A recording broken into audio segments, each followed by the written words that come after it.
For episode 0, I'm going to look at the 64K color computer in a beige case. There are some interesting things about this particular color computer. First, it's the first CoCo since the introduction of the CoCo 1 to deviate from the silver Mercedes colored case. The second thing is that the keyboard on this CoCo is the melted keyboard and not the chiclet keyboard from the original CoCo 1. And finally, this was the first CoCo that Radio Shack sold that was fully a 64K CoCo off the shelf. If you look on the top of the case, you'll notice that the badge has sort of a raised profile to it. It is a clear vinyl cover over the badge itself, different from the later model color computers that had the very flat badge. I've turned over the color computer so we can see underneath. Here's the badge with the model number 26-3003B.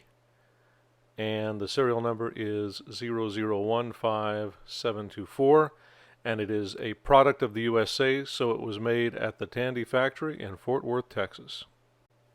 Okay, let's take a look at the back and see what we have. Buttons here, power, of course, and then we have the left and the right joystick, the 4-pin serial port, the cassette port, the TV out with the RF modulator inside, channels 4 and 3, and the reset button, and everything seems to be in working order.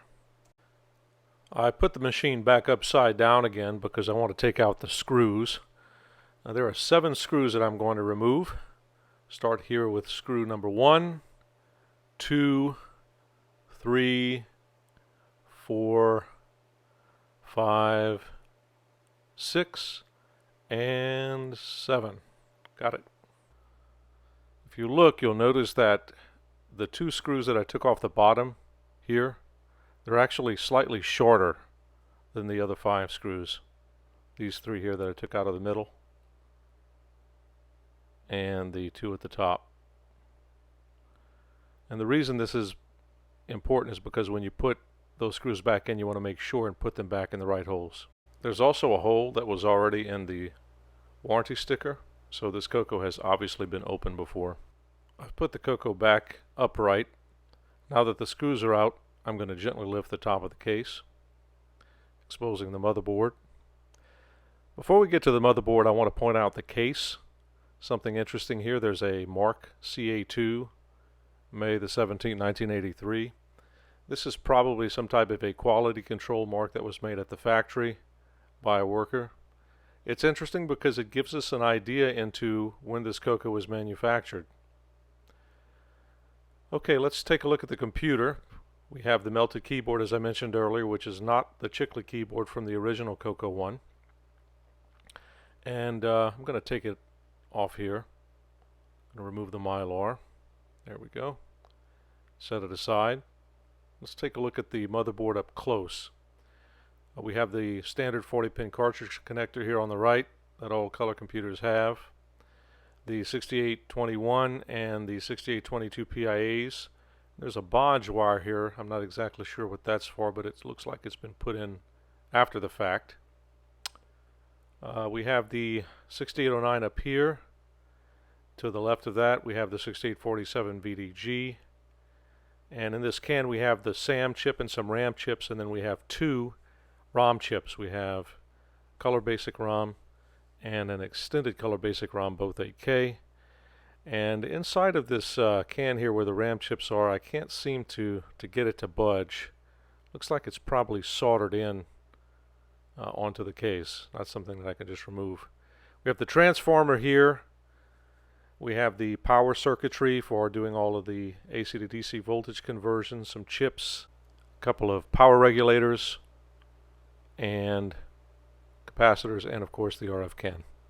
The motherboard itself has some type of a revision code, 8709285 from the factory.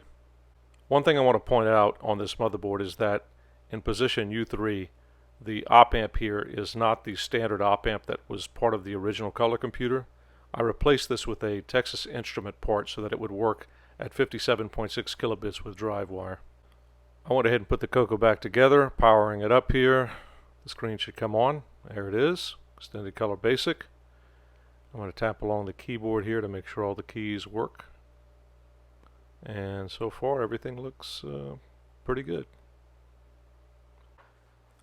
Now I want to actually run a few little test programs to make sure that this particular CoCo is working fine. But before I do that, I want to show you a device that I have employed here on my Mac Pro. I'm actually streaming the video out from an RF to USB adapter from the CoCo to a window here on my Mac Pro. And you can see on the left I'm running DriveWire for Mac server, and on the right this window shows the actual output of the color computer. Pretty neat.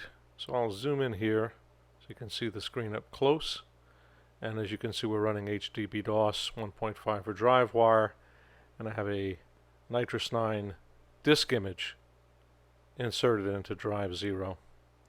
I'm going to go ahead and type DOS and make sure that it boots into Nitrous 9. And it's booting up, so the bit banger appears to be working as expected. And we're into the operating system. Cool. Now I'm going to test the joysticks, and for that I've put together a very simple basic program using not cassette but actually a WAV file with a program called Sound Studio that's running on my Mac here. So I have the Sound Studio program running. I'm going to type clode, cload on the CoCo, and then I'll come over here and click play. We have JoyTest loading up. I'll run the JoyTest program, and although you can't see it, I'm moving around the joysticks. There's the left joystick, values change, clicking on the button at the very right hand changes it from 0 to 1 for the left joystick. Doing the right joystick the same, the values change for X and Y, and clicking on the button should cause the 0 to the right to go to a 1. Yep, cool. So the joysticks appear to work fine. Now I'm going to load in a machine language program. This is called Centipede. I'll type Clodum. I'll go back to the Sound Studio program, and I'll speed up the load here for a bit. There we go. I'll type EXEC to bring the program up. There we go. So now Centipede works, and although you can't hear any sound, it is playing fine through the speaker. So I think this CoCo is working well. Very good. I want to take a moment to talk about the provenance of this particular color computer. I looked back in my emails and saw that I purchased this back in May of 2013 from a gentleman by the name of Glenn Van Den Bigler. Glenn ran an online store called the CoCo Lounge and also ran another store called the Amiga Lounge. I picked up this particular CoCo from the CoCo Lounge, where Glenn had a whole host of different items for sale. Unfortunately, Glenn passed away in 2017.